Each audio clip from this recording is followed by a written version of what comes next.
Hey folks, it's Scott Lips, and welcome back to another episode of Spin Magazine's Lip Service. How y'all doing? I'm coming to you somewhat live from the streets of New York this week, and let's get into it. My next guest is an unbelievably super talented singer-songwriter taking the world by storm. She is Grace VanderWaal. Some reviews have said she's a creative force to be reckoned with, and I couldn't agree more. She's been featured in James Gordon to Kelly Clarkson, has millions of fans to the tune of 8 million on social media, and rose to fame by winning AGT, America's Got Talent, at the age of 12. She is the youngest person ever to be included in the Forbes 30 Under 30 list and received the 2017 Billboard Women in Music Rising Star Award. She has new music coming out, Lion's Den, which just came out July 15th. It's a monster single, and the record. Truth is, I went to see her perform last night. She was fantastic, outstanding. I'm excited to chop it up today with Grace VanderWaal.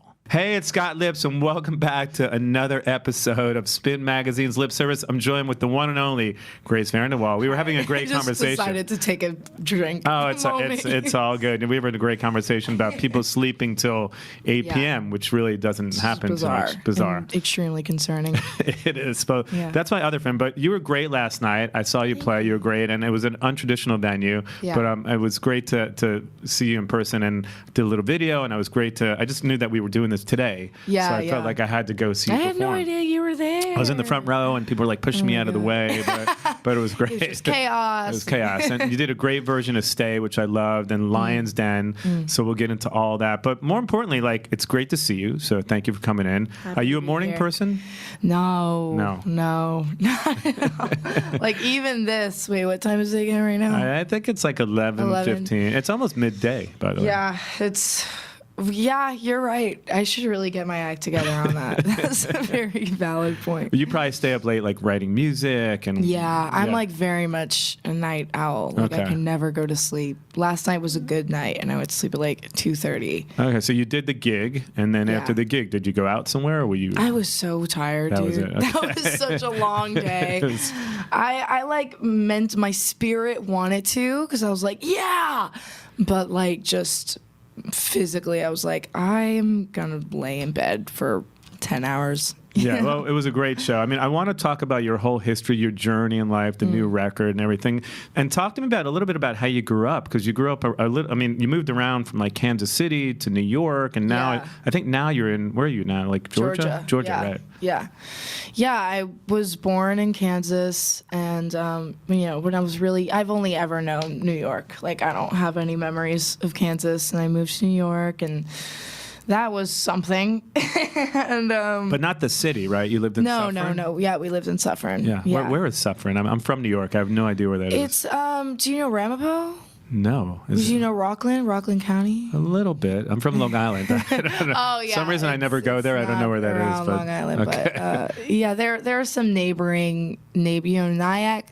You know, for the purpose of the podcast, yes. We'll say, I know where that is. Yeah. I haven't spent a lot of time there. But. It's like a really, like, not a lot of people know. It's a smaller place, more insignificant than... Like the suburb, like an hour north or something? Yeah, like 30 to 40 minutes north. Definitely it's suburb vibes. You know, you can like go a little bit into something and like feel a little bit more like a tiny city, but... Yeah. And so did you grow up around music? What was your first, I know you started writing songs at like 3, which is insane. They're playing music at 3. I feel like people try to paint it out like I was like this like crazy child prodigy. Yeah, like prodigy, like writing sheet music and shit when I was, but like I literally would just be like, here's a table. This is a table. Wasn't. But yeah, I guess you could say I was making music at like 4 or whatever. So I don't know. Were your parents into music? Do you have music growing up all around you? Well, my dad is really into music and like the Beatles and older things like that. But I feel like nothing out of the ordinary than any other dad from the 70s. But not necessarily a musical family. I don't know. Yeah, we were a musical family. Kind of. Because you like everything from like Ella Fitzgerald to I would assume like 21 Pilots, Katy Perry, all kinds of stuff, right? Yeah, I think that's just because I don't know. I can appreciate I like pop music and rap music and jazz. I love jazz. I've always loved jazz. Yeah. Yeah, so at an early age, what were your parents exposing you to musically that you sort of, because there's also like Joni Mitchell and a bunch of... I was definitely around the Beatles, Sting. Sting, not the Police, Sting. So Sting solo. Yeah, Sting solo. Okay. Those were the two main things that were always playing. Jack Johnson and wait, that's his name, right? Yeah. Jack Johnson. My dad is very obsessed with that man, and then my mom would always play the album "Teenage Dream" by Katy Perry. It's like a weird, childhood milestone for me, specifically that album, because it's when Katy Perry was just first really breaking. Sure. And she had it on CD, and we would actually listen to that CD top to bottom every day for a whole summer. And yeah. It's amazing because I started this company many years ago. We were talking about it outside this fashion company. Katy Perry, I guess, at some point was with my company. No, She was just starting in music, and I still have the Polaroids of her on the roof being represented, but it was only for a year, and she hadn't really made music at that point. Yeah. So of course I didn't know who she was. Wow. And so that was it was early on, and so I would sometimes I look at those things because it's interesting, people that you meet in your path and your journey in life that come into your life, and you don't know at the time they're going to be what they are. But yeah, that's insane. But you have this incredible history where at 12 years old, and I watched the video the other day. I'd never seen your America's Got Talent video when you won that with the ukulele. Had to be surreal, and I have to know, I think the ukulele was something you picked up after watching 21 Pilots or something, or YouTube videos. Yeah, I mean, I loved 21 Pilots at the time. I was a huge fan, so I definitely idolized the fact that Tyler Joseph played the ukulele, but I really wanted one because we just had this woman stay at our house for a while. Who played the ukulele? Yeah, and she played the ukulele, and I thought that she was pretty and cool, and I was 14 or way younger actually. I was 11, and she probably was in her early 20s, so it was a very She's a friend of the family that brought over a ukulele. No, she was just a stranger. Oh, a stranger that stayed at your house with a ukulele. Yes. This story is getting better by the minute. So it's a whole thing, but I didn't know who she was, and I just thought she was super cool. Definitely looked up to her a lot, and no, she wasn't squatting in your. She was a friend. No. She was a friend of the families or something, right? Well, no, she it's a whole thing. It was for a company that my mom was for au pairs that don't have a place to go if they don't match with their family. So they would stay in we had a renovated basement because our house was built for a divorce or something something the family was going through. Or it was for the dad. I don't know, but for some reason they made the basement a little vibe, it had a little kitchenette and stuff like that. I like the story someone built a house specifically for a divorce. We're going to build this house together just in case we know we're going to get divorced. That would be a new concept in American living. Honestly, that's really progressive and emotional awareness. It's probably, you know what, we both know. This is very likely. It's probably realistic is what it is, I guess. And was it hard for you? Obviously, I watched that video. Simon Cowell calls you the next Taylor Swift. I mean, has it been hard growing up in the public eye? Because by the time you're from 12, you were, and I watch old videos of you being interviewed. It's so funny to see because you're an old soul, but you're 12 and you're speaking and you're writing these songs of almost relationships. I'm I don't think you were having any, you're obviously by yourself at 12. So where did you get that inspiration to write these songs at that young of an age? Yeah, I think that even to this day, a lot of people tend to push the narrative of romantic relationships on my songs, but honestly, for the most part, a lot of my songs are about my family. Yeah. That's the truth. And then maybe you can run off with that and sprinkle a little this and that. It turns into a different story. But especially at that age, you know, a lot of those like songs were about my sister or like fighting with my mom. Yeah. Or, you know, stuff like that. And you're right. People take those and like, what's the real meaning behind? And it's really just you talking to your parents or whatever it may be. Fully. Yeah. And your sister's sort of like your rock in the family, I guess, right? And your brothers. Tell me about your relationship and were they into music? And I think they've been incredibly supportive of your career too. They have. And it's been really hard on them. It's been hard on everybody, you know, because like, you know, that's a really hard thing to go through, especially because like they were in, you know, transitional moments. I don't know if that's the right word in their life as well. You know, my sister was like, God, she had to be like 15 or something when that was happening. So, you know, that's hard when you want to be your person too, but like it's the battle of like, well, I can't be selfish and I want to be supportive. But anyway, yeah, my sister was definitely my like your rock, right? She was like my mom growing. I mean, she fully, I feel like, just really was there for me in every single way. And yeah. So what was that like at 12 years old? Like I said, I mean, you win America's Got Talent. And again, I'm sure it was surreal. Was it hard to process for you at that young an age? I mean, do you really know what's going on? Not really, right? Not at all. Right. Not at all. Like, people ask me, like, in interviews and stuff, like, what was that moment like? Right. What was going on in your head? You don't remember, probably, right? And I'm like, when something that overwhelming happens at that young of an age, you literally are just like... Like, that's it. It's almost like, in a way, traumatic, because it's like just the overness of everything. Yeah. It just sort of will numb out the, I guess, shock of it at a certain point. And I remember being shocked. I remember I felt like I just did drugs. I was like, I've never done drugs before, but this is what it feels like. You know what I'm saying? But, yeah, it was just very overwhelming, and yeah. It's interesting. I mean, if you look at what's happening, I don't know if you've ever seen like Nandi Bushell. She's like 10. She's that drummer that played with the Foo Fighters. She's playing stadiums now at 10. And people now at a young age, because you have YouTube, you can kind of learn anything, like whether it's drumming or singing. And I guess you kind of used YouTube in a way to put up covers and get into music, which is weird to have an education. Like when I was growing up, we didn't have YouTube. We got in a room with the guys in the bands, and we were like, all right, you suck. You're not that great. We still need to practice for 3 years. That's a good way to do it, though. Yeah, and then in 3 years, we can probably play. We're not good enough now. Obviously, no one will come see us play. We're terrible.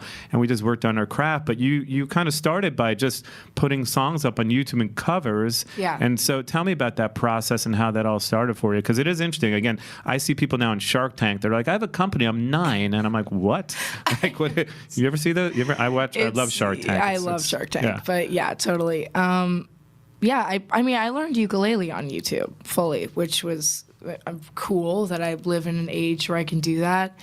And like with the YouTube stuff, I really started doing that once I auditioned, because I mean, it was so like, I think that is the worst and best part of everything, is like, I can't express how much none of us would have ever fucking thought, like, in a million years, that anything close to that would have ever happened. Like, we literally did that for like shits and giggles, just to like, whatever, let's wait in the line that we always see on like TV. You know, I don't think my mom would have ever even put me in if she actually thought that something like that would happen.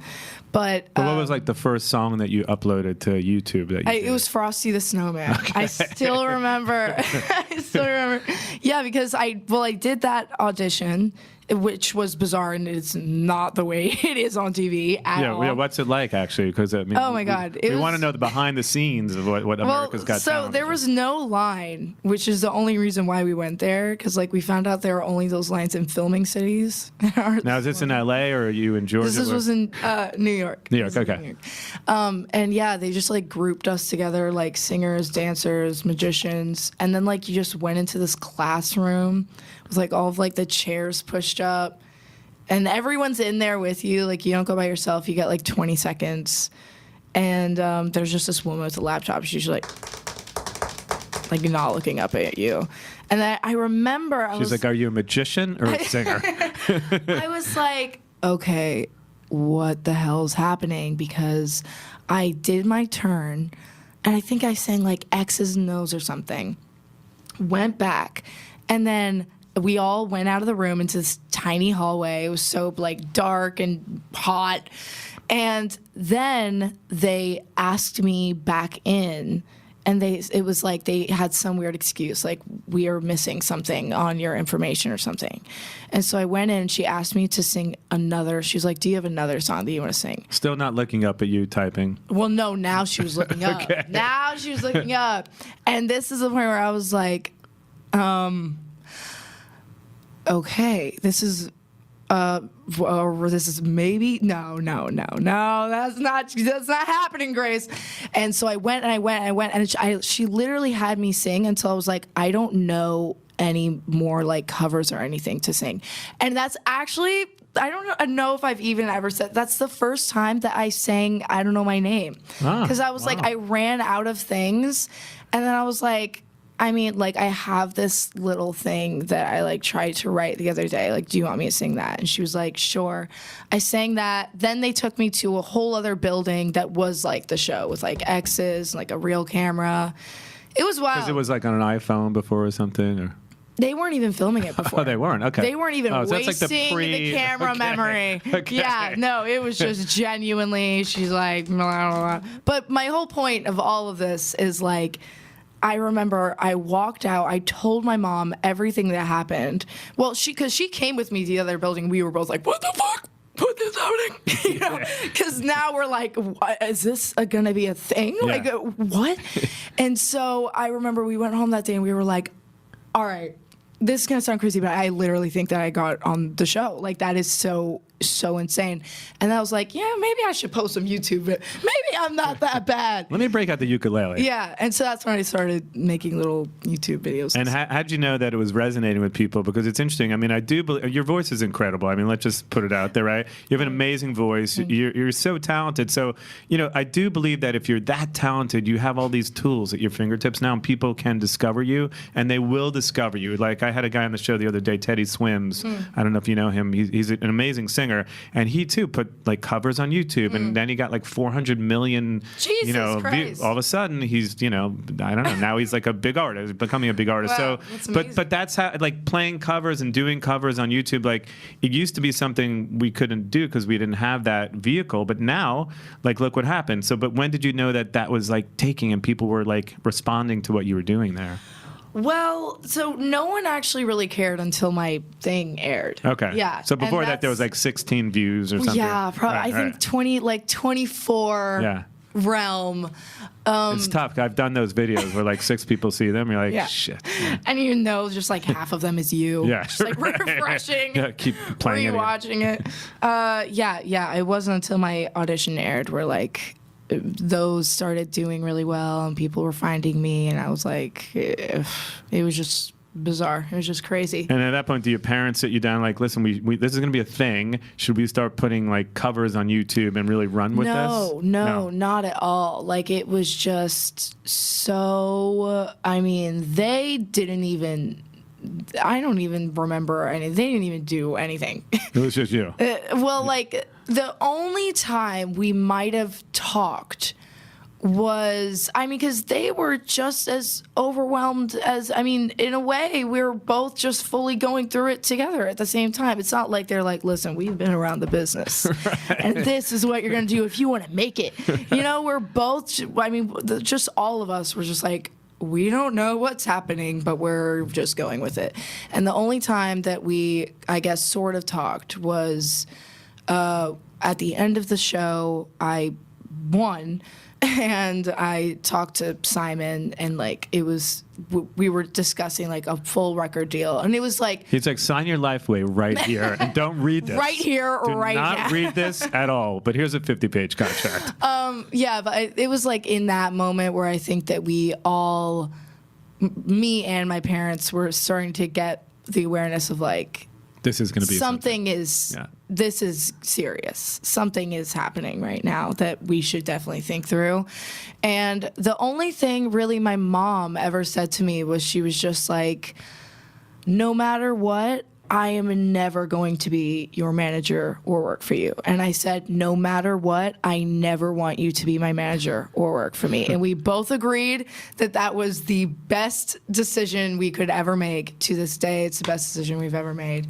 Yeah, and that's really all that went into it. Hard to work with family for sure. But so you win this, and again, looking back on it now, have you ever looked at that clip the last few years and just watched yourself on it? Yeah, maybe. Maybe. The past few years. You're one of the 114 million people that's looking at it. How do you feel when you look at it? They're actually all me. I just watch it every 114 million times. How do you feel about it when you look back on it? I mean, you are so young, but again, like the lyrics are great. You're singing great. You can tell you're a star. I mean, I know it's hard, but no, but because talent is talent. Like, and of course your voice changes, your writing progresses, you have life experience, you have nothing to write about when you're 12 except your family, fighting with your sister and whatever. But yeah, I mean, everything progresses, but you can recognize great talent when you see it. So you must look at that with fond memories, I would imagine. I think the last time I watched it was like 2 years ago, and I like specifically remember I was just like on my computer. I was like, you know what? I'm going to watch this shit right now. I don't know why, but I'm going to do it. And it had been so long since I've seen it, and it was genuinely like such a like surreal moment rewatching it, and just like I'm not going to lie, this is every interviewer's dream, because they always try to prompt me to say this. Do you remember how you felt in that moment? Do you remember how you felt in that moment? No, I don't. Yeah, I don't. I blacked out. Yeah. I was 12. Yeah. But. By the way, I can't remember yesterday, so I understand. I know. Like, do you remember how you felt on your 12-year-old talent show? No. I barely remember picking up the drumsticks at 8, so barely. But I'm not gonna lie. Like, I watched it, and like I definitely felt a little bit of like a wave through me of like that specific feeling, and like that specific feeling I felt in that moment was literally a feeling that I've never felt again in my entire life. Probably never. Like, I don't even know how to describe it. It's like, yeah. Well, so it's a lot of pressure when Simon Cowell says, you're the next Taylor Swift, and you're 12. You're like, what? Who? What do I do now, right? So, yeah. Well, after that, obviously, it's a life-changing moment. And again, it must be surreal when you think about it, but I'm sure you don't remember much. So walk me through how you got the record deal, obviously all the way up to where we are today, because you've gone on, you've had this great career, and now you've done stuff with Imagine Dragons and played huge venues. And so, again, your whole path in life is so fascinating starting there, because it's not a normal way that artists start. It's wild. It's like so crazy to even think about, seriously. So, the show ended, and I mean, directly after coming off stage from like the whole winning thing, my dad and I went into Simon Cowell's like dressing room, which it sounds weird, and maybe it was a little bit, but like it was really cool. It wasn't like, anyway. Probably a big dressing room, I would imagine. No, it was pretty small. It was, okay. It was pretty. Okay. It was a humble little. Okay. There was like vase water everywhere, though, so it was a little chic. But he's just sitting there, and I genuinely don't remember anything from that conversation. I fully don't know. He said some stuff and looked really cool. And then you know what? I was so young that just so much was like organized for me, because then you need lawyers, and you need this, and you need a team, and you need these people to help you figure it out. So like, however the hell that happened, it happened. But you were also homeschooled too, right? At that point, or were you going to public school or private school? I think that I dropped out of public school like near the end of filming America's Got Talent, because I just couldn't. And also I hated that school anyway. So I was like, bye, bitches. But so you're homeschooled, you get the lawyers, do you get a manager at that point? Yes, I think so. God, you're like really straining my memory. Well, some time goes on. Time goes on, and then I remember the first thing the label was like, which I didn't understand, which I don't know why. It makes perfect. Now I fully understand because people wanted, to stream the songs of the show. And they probably wanted to utilize that momentum as quickly as possible because, the world's attention span is so short. So they were like, we need you to record those songs like right now, as soon as possible. How about a full-length record in 10 minutes? You're like, what? And so they threw me into a studio and had me record what is now Perfectly Imperfect, I think, was the cheesy-ass title. I was 13, so I was like, this is deep as hell. Perfectly Imperfect. Now, when you're writing songs like that, is it just you and your ukulele? Are you... Yeah, at the time, it was just fully me and the ukulele. But I'm trying to think of other artists that have made it big with the ukulele. I mean, it's not a very common instrument, is it? Not really. I don't know. I can't even really think of one. I don't know. Yeah, it's a good one, though, because it's just so damn easy. Yeah. That's why I loved it, because I just don't like to work hard for things at all. And so I loved that I could, get the reward of playing a song instantly. But anyway, time went on and I developed such a great relationship with my label and just really fell in love with the process, right? The life that I just had. I mean, it's really crazy the way that it's just, there's nothing else that I would, you know what I'm saying? I love it. It is for me. Yeah.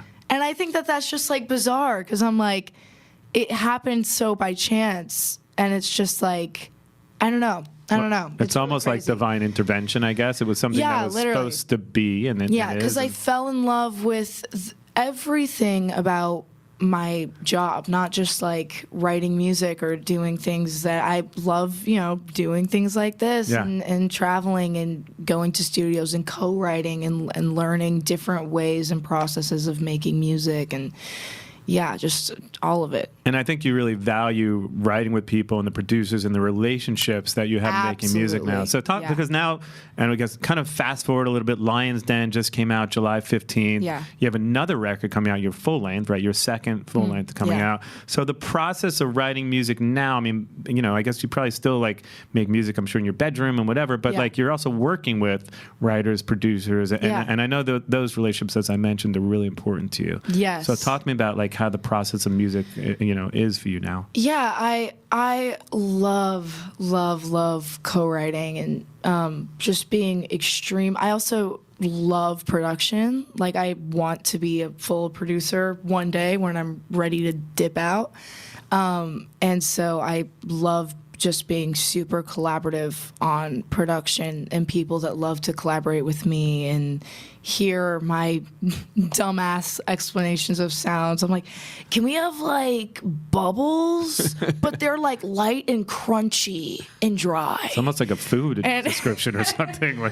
But I'm telling you, there are some people that fully it's exactly what the fuck you heard in your minds. And it's magical and amazing, and being able to write with people too makes you realize that we all kind of have safety nets of certain rhyme schemes and cadences that we just kind of fall onto.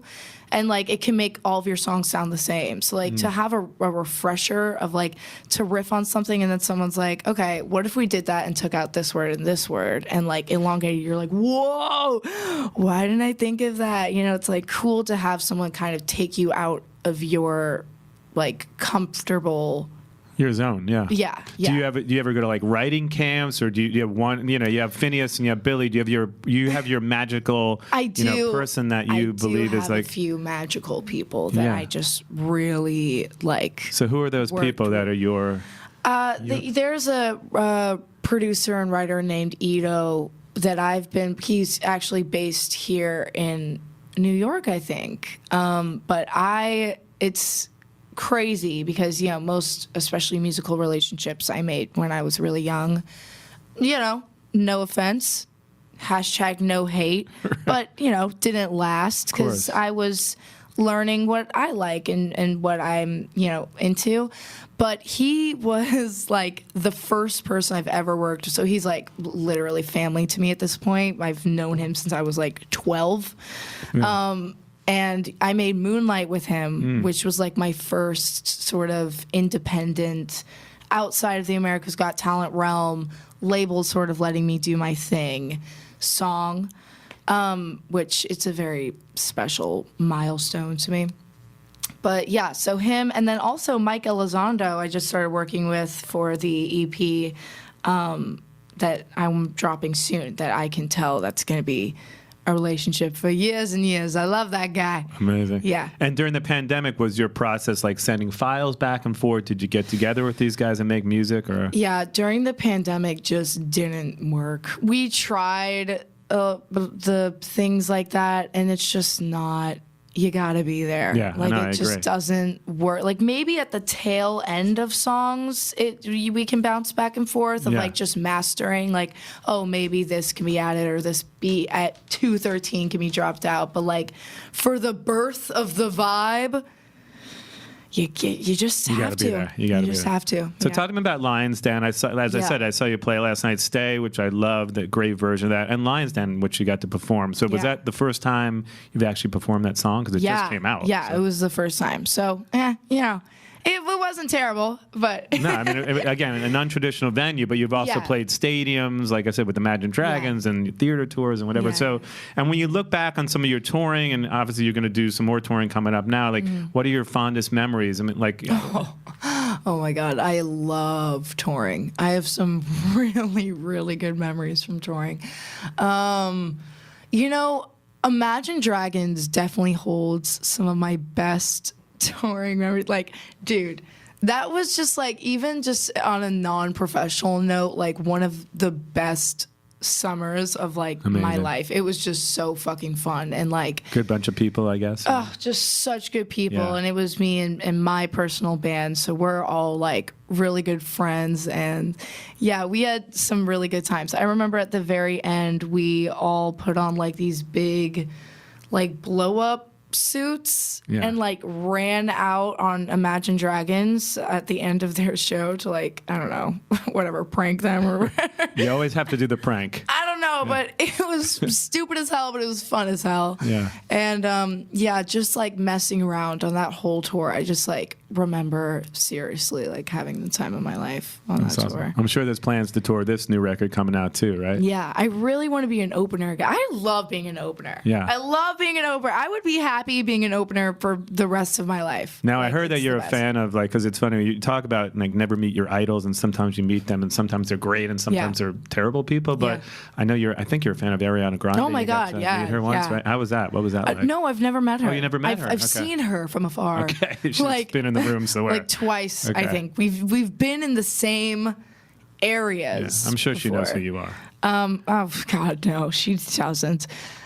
So, but if you could tour with anyone, who would it be? Who is your dream tour, right? Oh, well,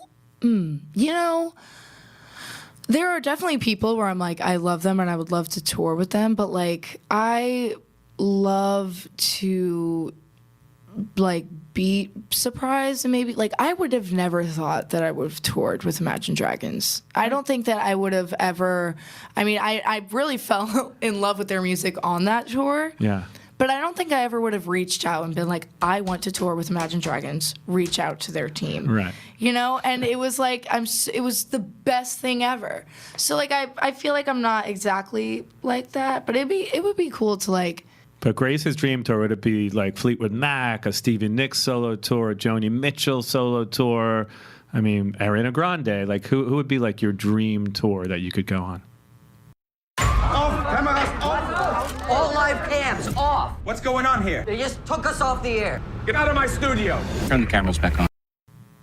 I really like Lorde a lot. Yeah. Yeah. I could see that. I could see that. Yeah. That would be really cool. That makes a lot of Big sense too. accomplishment. Yeah, I could see the. She musically inspires me a lot. Yeah. You can probably hear a lot of 100%. Yeah, Yeah. she like really deeply inspires Have me. you seen her perform? No, I've never Okay. seen her live or anything. Well, my like buddy manages her, and I'm having lunch with him, so I'll put it out there in the ethernet. I swear I'm not lying. So, but Oh my God, yeah, please I will do. put that out That there in would the be world. so sick. Sometimes if you manifest things, they happen. So Don't think I won't mention it because I will mention it. But Stargirl, Hollywood Stargirl just came out. Again, another thing to talk about. You're acting, you're singing. Yeah. What do you prefer at this point? I mean, you've done great in both. I definitely like singing. Yeah. Yeah. I love acting and it's fun, but it does not feel like You. touring, or it's not like that passion, fulfillment, core. You know what I'm saying? Like, this is so great. This is me. It's just like, yeah. Yeah, because the story, talk about the story about Stargirl and obviously Hollywood Stargirl and what's it about. It's a little bit like, art imitating life with you, right? In a sense. Yeah. It's this girl and she's, weird and whatever, unconventional in many ways. And she was homeschooled. She wants to go to public school, struggles going to public school. People bully the fuck out of her. She gets hurt. Is like, okay, let me blend in. And then has a beautiful revelation that she should be herself. And then in the mix of that, there was a romance where he was inspired by her, but like also embarrassed because of his insecurity, whatever, blah, blah, blah. They part ways. Whoop, bye. Never see each other again. Oh, so sad. Lost love. But it's Disney, so we have to bring it back. Well, so then there's a sequel. But that love interest never, Stargirl just moved the hell on. They don't even address it in the sequel. Yeah, It's like, honestly, like queen shit. Like, I love that for her. She just fully was like, next chapter. And she goes to LA. And what happens? Okay, she goes to LA and meets this boy, obviously going to be the love interest, and he is trying to be like a director or a writer, and he's going to make a movie. He's like, we've been looking for like the perfect girl, and that might be you. And I'm like, oh my God, like, no, like, I'm so shy. Like, I've never done that before. And he's like, you'll be great. And I was like, okay. So we did it, fell in love while making the movie. And then somehow, like, fully got a production company. again, it's actually, Disney, like, so reciting the plot really actually does sound like a fever dream. Like, it's kind of wild when you like really think about it. Well, also she's a singer in the new, right? Yeah, and then in the mix of everything, like, I break out and and then we write a song together. Right. He discovers and I discover that we both are just like amazing songwriters. Right. Uma Thurman also is weirdly like helping us write the song. Yeah. She's like, whatever, you guys are the worst. I hate you. You're kids at a bar. And then she was like, actually, I like you. I was faking it because I wanted to fuel you with my hatred. And we were like, okay, bet. How was she? Was she great to work with? She was incredible. Yeah. So cool. Like, I mean, I was just thinking about that the other night, just how unbelievably surreal it is. I just was on a fucking camera with Uma Thurman. Like, what the hell? It's just ridiculous. Like, I just... Because initially when you did the first Stargirl, you weren't even sure you wanted to act, right? And you kind of like fell into it? Yeah, no, fully. I just felt like, who knows how long I'll have this fame or these opportunities. I've never done a movie before. Like, might as well try. I mean, might as well be able to be on my deathbed and be like, I was in a movie. So. But music is your soul. But you are excited about Hollywood Stargirl. I am. Yeah. No. Yeah. I mean, I had so much fun, and it's a lot of fun to act. Yeah, for sure. Is it like my biggest passion? No. Well, it's great. It's definitely check it out. It's out. And I've heard you say when you reach your pinnacle, you'll have a treadmill, 3 puppies, and a computer. But I do feel like these are things you could have now, by the way. And but it wouldn't hit the same. Okay. It wouldn't hit the same. Because like when I say treadmill, I mean like, okay, I'm like late 20s, eating a kale salad in this gorgeous apartment, all windows, skyscraper, puppies New York everywhere. City, puppies everywhere, right. Like almost a health hazard. Walking on this treadmill, being like, I fucking made it. That's funny. Well, you could have that now, by the way. But it's funny because you've done MSG, I think the Forbes 30 under 30 list, but you just want the treadmill and, a couple puppies and a computer, which I feel like you probably have. Like You have a computer. Pajamas. You do have a computer already. Yeah, but it would be like a different computer with like a bunch of emails on it. Like my computer just has like YouTube on it. It would be like business. What are you excited about, Grace, for this year? Obviously, Lion's Den. Yeah. Talk to me a little bit about when the full length comes out, and hopefully the upcoming tour and everything else you have in store for this year. And obviously, check out the movie that's out. Lion's Den just came out. Lion's Den just came out. Yeah. And I'm really excited about that. I think we're gonna drop another single before the EP, and all of that we have no clue. We're just kind of guessing. But yeah, I'm just most excited to do a tour. I just want to do a tour. And, do we know when that might be? Is it still under wraps? I mean, hopefully, definitely within the next year or so of this EP and everything. And I'm just excited to get back into it, man. It's been a while with the pandemic and everything. It just really slowed everything. And so it just feels good to be out here and doing things and having movies and songs. Yeah, there's a lot going on. We talked about fashion a little bit. I mean, I know you were at like a Chanel show a couple years back, and we talked about a couple of shoots you're doing. So obviously that's a big part of your life. You love fashion too. Yes, I love all the new. Are those new tattoos or those? Yeah, so a lot of them. Yeah. Yeah. But yeah, I mean, fashion and modeling is like another weirdly discovered, definitely like full passion. I could work the longest day, and I'm so tired, but I'm just like, let me do a shoot. That was fun. Like, I could do that again tomorrow. Yeah, I just really, really love fashion. Love that I get to have those opportunities, Yeah, we talked a little bit about what I do, so I'm excited to see some of these things that you have coming out. We can't talk about them I'm yet. excited to see what you have going on. Well, you have coming out. There's a lot, but there's more going on with you. So it's such a great hang with you. Circle back. Definitely check out the new record when it comes out. Lion's Den just came out July 15th. The tour. Check out Hollywood Stargirl. The story when you tell it, it's crazy, but it is. It's good. It's cute. It is a little bit like your life. Yeah. No. Definitely. Because obviously that now she's singing, and I don't know. I guess they wrote that for you, and I'm sure there's going to be more movies and TV shows in your future. Will you do more? Do you think? Yes. Yes. But that's a secret. It's all secret. Well, it's such a great hang. Pleasure to meet you finally. I'm so happy we were able to make this happen. And check Grace VanderWaal out. Lion's Den out now. Thanks for tuning in.